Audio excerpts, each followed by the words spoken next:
ഈശോയിൽ ഏറ്റവും സ്നേഹമുള്ള പ്രിയ ദൈവമക്കളെ, ഈ വിശുദ്ധ പ്രഭാതത്തിൽ നാം ദൈവത്തിരുസന്നിധിയിൽ പ്രാർത്ഥനാപൂർവമായിരിക്കുമ്പോൾ ഉപവാസത്തിൻ്റെ ആത്മീയത ധ്യാനിക്കാം. വിശുദ്ധ ലൂക്കാ സുവിശേഷം 5-ാം അധ്യായം 33 മുതൽ 39 വരെയുള്ള തിരുവചന ഭാഗങ്ങളിൽ യേശു യഥാർത്ഥ ഉപവാസത്തിൻ്റെ ആത്മീയത പറയുകയാണ്. യോഹന്നാനും ശിഷ്യന്മാരും ഉപവസിച്ചിരുന്നു, എന്നാൽ നിന്റെ ശിഷ്യന്മാർ ഉപവസിക്കുന്നില്ല. ഇതായിരുന്നു ഫരിസേയരുടെയും നിയമജ്ഞരുടെയും യേശുവിന് നേരുള്ള ആരോപണം. എന്നാൽ യേശു അതിന് നൽകുന്ന മറുപടി ഏറെ ശ്രദ്ധായകമാണ്. മണവാളൻ കൂടെയുള്ളപ്പോൾ മണവറത്തോഴർക്ക് ഉപവസിപ്പിക്കുവാൻ സാധിക്കുമോ? എന്നാൽ മണവാളൻ അവരിൽ നിന്ന് അകറ്റപ്പെടുന്ന ദിവസം വരും, അപ്പോൾ അവർ ഉപവസിക്കും. യേശുവിൻ്റെ ഈ ഉത്തരത്തിൻ്റെ മുമ്പിൽ അവർ നിശബ്ദരാവുകയാണ്. ക്രിസ്തു എപ്പോഴും നന്മയുടെ വശത്താണ്. ഉപവാസം ഒരു നല്ല പ്രവൃത്തി തന്നെയാണ്. എന്നാൽ ആചാരാനുഷ്ഠാനങ്ങൾക്ക് വേണ്ടി മാത്രമായി ഉപവാസത്തെ കാണുകയും അതിൻ്റെ ആത്മീയ നന്മ കാണാതെ പോവുകയും ചെയ്യുന്നതിനെയാണ് ക്രിസ്തു വിമർശിക്കുന്നത്. ഭൂമിയിൽ നാം ചെയ്യുന്ന ഓരോ നന്മ പ്രവൃത്തിയും അപരന് നന്മയാകുമ്പോഴാണ് അതിന് പുണ്യമുണ്ടാവുക. നാം ഉപവാസത്തെ വ്യക്തിപരമായ ജീവിതത്തിൻ്റെ നവീകരണത്തിനായി, വീണ്ടെടുപ്പിനായി നമുക്ക് തീർച്ചയായും കാണാൻ കഴിയും. എന്നാൽ മറ്റുള്ളവരുടെ വീണ്ടെടുപ്പ് ലക്ഷ്യമാക്കി നാം അനുഷ്ഠിക്കുന്നു എന്ന് പറയുന്നത് അവർക്ക് ഭാരമാകുന്നുവെങ്കിൽ, നാം അതിനെ വിമർശിക്കുവാൻ അല്ലെങ്കിൽ അവരുടെ ജീവിതത്തിൻ്റെ നന്മയെ കെടുത്തിക്കളയാൻ കാരണമാകുന്നുവെങ്കിൽ, ഉപവാസം കൊണ്ടോ ആത്മീയ അഭ്യാസങ്ങൾ കൊണ്ടോ യാതൊരു അർത്ഥവും ഉണ്ടാകുന്നില്ല.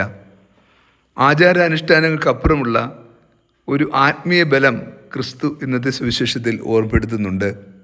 നാം ക്രിസ്തുവിനോട്, അവൻ്റെ സ്നേഹത്തോട് ചേർന്ന് നിൽക്കുന്ന നന്മയുടെ അനുഭവമാകണം ഉപവാസം. ദൈവത്തോട് കൂടെ ജീവിക്കുവാൻ, ദൈവത്തിൻ്റെ സ്നേഹത്തിൻ്റെ തണലിൽ നിൽക്കുവാൻ നമ്മെ ക്ഷണിക്കുന്ന ഇടമാണ് ഉപവാസം. ഉപവാസം പ്രാർത്ഥനയുടെ അനുഭവമാണ്. അത് ഓരോരുത്തരുടെയും വ്യക്തിപരമായതുമാണ്. നാം നിർബന്ധപൂർവ്വം അടിച്ചേൽപ്പിക്കപ്പെടേണ്ട ഒന്നല്ല എന്ന് ക്രിസ്തു ഓർമ്മപ്പെടുത്തുന്നു. ക്രിസ്തുവിൻ്റെ സ്നേഹത്തിൽ, അവൻ്റെ കൃപയുടെ തണലിൽ നാം ആയിരിക്കുമ്പോൾ യഥാർത്ഥത്തിൽ നമ്മൾ ഉപവാസത്തിലാണ്. നാം പാപം ചെയ്യാതെ, മറ്റുള്ളവർക്ക് ദ്രോഹമാകാതെ, മറ്റുള്ളവരെ വെറുക്കാതെ, ആരെയും മുറിവേൽപ്പിക്കാതെ ജീവിക്കുന്നത് തന്നെ യഥാർത്ഥത്തിൽ ഉപവാസമാണ്. കാരണം അതിനുള്ളിൽ ഒരുപിടി ത്യാഗമുണ്ട്, നന്മയുണ്ട്, ദൈവീകതയുണ്ട്. അതിനുള്ളിൽ ദൈവത്തിൻ്റെ വചനത്തിൻ്റെ സാന്നിധ്യമുണ്ട്. ഒരു മനുഷ്യൻ എപ്പോഴാണോ ദൈവത്തിൻ്റെ പദ്ധതികൾക്കനുസൃതമായി ദൈവഹിതത്തിന് വിധേയപ്പെട്ട് ജീവിക്കുന്നത്, ആ നിമിഷങ്ങളെല്ലാം അവൻ ദൈവത്തിന് പ്രിയപ്പെട്ട പൊന്നോമന പുത്രനാണ്, പുത്രിയാണ്. ദൈവം നമ്മളിൽ നിന്ന് പ്രതീക്ഷിക്കുന്ന ഏറ്റവും മഹത്തായ നന്മയും ഈ ഒരു നന്മയാണ്. ദൈവത്തിൻ്റെ വാത്സല്യ ഭോജനങ്ങളാകാൻ നമുക്ക് സാധ്യമാകണം.